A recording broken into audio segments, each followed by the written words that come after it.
Selfie times के viewers को मेरा प्यार भरा नमस्कार। I am Taranjeet Kaur, head nutritionist और metabolic balance consultant at active health. और आज हम बात करने जा रहे हैं सबके फेवरेट टॉपिक के बारे में, वेट लॉस। अभी एक रीसेंट सर्वे में पाया गया कि 80% of Delhi NCR population is suffering from obesity. हम सबका ही वेट बढ़ता जा रहा है। क्यों? क्योंकि शायद हम सब खाने में ही उलझे रह गए हैं। इजी एक्सेस टू फूड, हमारे घर पे खाना पड़ा है, हम जब चाहें स्विगी जोमेटो से खाना ऑर्डर कर लेते हैं। और जब हमें थोड़ी सी तकलीफ आती है या हमारे ब्लड रिपोर्ट्स में हमें ये मालूम चलता है कि कुछ गड़बड़ चल रहा है या हमारी blood values out of range जा रही हैं, तो हम फटाफट से क्रैश डाइट्स करने लगते हैं या अपनी एक्सरसाइज बढ़ाने लगते हैं। और आजकल तो ऐप पे कैलोरीज काउंट करके अपना ध्यान रखने की कोशिश कर रहे हैं। वेट लॉस इतना आसान नहीं है। Calorie in is equal to calorie out या कैलोरी इन से ज्यादा कैलोरी आउट। अगर ये इतना ही आसान होता तो जितनी दुनिया जिम पे है वो सब पतले हो चुके होते। It is not that easy. होता क्या है कि हमारे इरेग्युलर ईटिंग हैबिट्स और हमारे लाइफस्टाइल की वजह से काफी हार्मोनल डिस्टर्बेंस हमारे अंदर होने लगती है। जैसे शायद काम की वजह से या एक लाइफस्टाइल की वजह से लोग देर से सो रहे हैं या नींद पूरी नहीं ले रहे या बहुत सारा बाहर से खाना खा रहे हैं, जिनकी वजह से उनकी तकलीफें बढ़ती चली जाती हैं। ये हार्मोनल डिस्टर्बेंसेस आती हैं। अगर कई लोग बोलते हैं हम तो ज्यादा खाना नहीं खा रहे, हम तो सिर्फ बीच में चाय पीते रहते हैं। अननेसेसरी कंजम्पशन ऑफ टी और कॉफी या जूसेस भी हमारे हार्मोनल डिस्टर्बेंस करते हैं। आयुर्वेदा में सिखाया गया था 3 मील्स अ डे या 2 मील्स अ डे, बट हम वेस्टर्न कल्चर को अपनाते अपनाते मल्टीपल मील्स पे आ गए कि शायद ये अमेरिका का शुरू करा हुआ concept of multiple meals, eating every 2 hours को हमने इतना करीबी से अपना लिया कि हम अपना नुकसान करने में लग गए।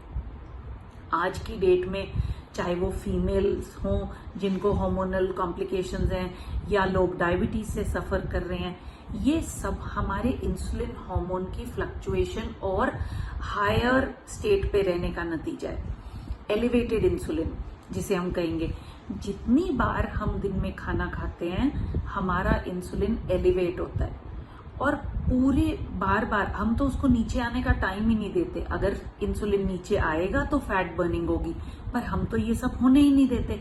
हम तो बॉडी को इस डर में डालते हैं कि पता नहीं आगे खाना मिलेगा या नहीं मिलेगा, तो जो आ रहा है बॉडी उसको फैट के रूप में स्टोर करती चली जाती है। तो आज मैं आपको बताने वाली हूँ कुछ आसान रूल्स जो मेटाबॉलिक बैलेंस प्रोग्राम के हैं, जिससे कि आप अपना वेट इजीली मैनेज कर सकते हो। जिसमें रूल नंबर 1 है, ईट 3 मील्स अ डे। दिन में 3 ही मील्स खाओ, ब्रेकफास्ट, लंच और डिनर। बीच में 5-5 घंटे का अंतर दीजिए जिसमें आप पानी और हवा बस यही ले रहे हैं। बार बार चाय नहीं पी रहे, बार बार कुछ स्नैकिंग नहीं कर रहे, ठीक है। नंबर 2, हर मील पे प्रोटीन हो, इसका ध्यान रखें। प्रोटीन रिच फूड यानी जैसे एग, चिकन, फिश, दाल, स्प्राउट्स, दही, दूध, पनीर, टोफू, नट्स, ऐसा कुछ ना कुछ प्रोटीन हर मील पे रखो जिससे कि आपकी शुगर फ्लक्चुएशन मिनिमाइज हो सके। नंबर 3, जब भी खाना खाना शुरू करो आप प्रोटीन से खाओ और मेक श्योर करो कि आपके खाने में अच्छी वेजिटेबल्स हैं, अच्छा फाइबर है। और अनदर पॉइंट इज कि आप अपना जो रोटी है उसमें अगर गेहूं की रोटी ले रहे हो तो उसमें चोकर ऐड करो या उसमें ओट्स ऐड करो, नहीं तो जौ की रोटी लो, कुट्टू के आटे की रोटी लो, जो कॉम्प्लेक्स कार्ब्स हैं, जो आपको एक्स्ट्रा फाइबर पहुंचा सके। आप कम से कम दिन में 2 या 3 फल जरूर लें।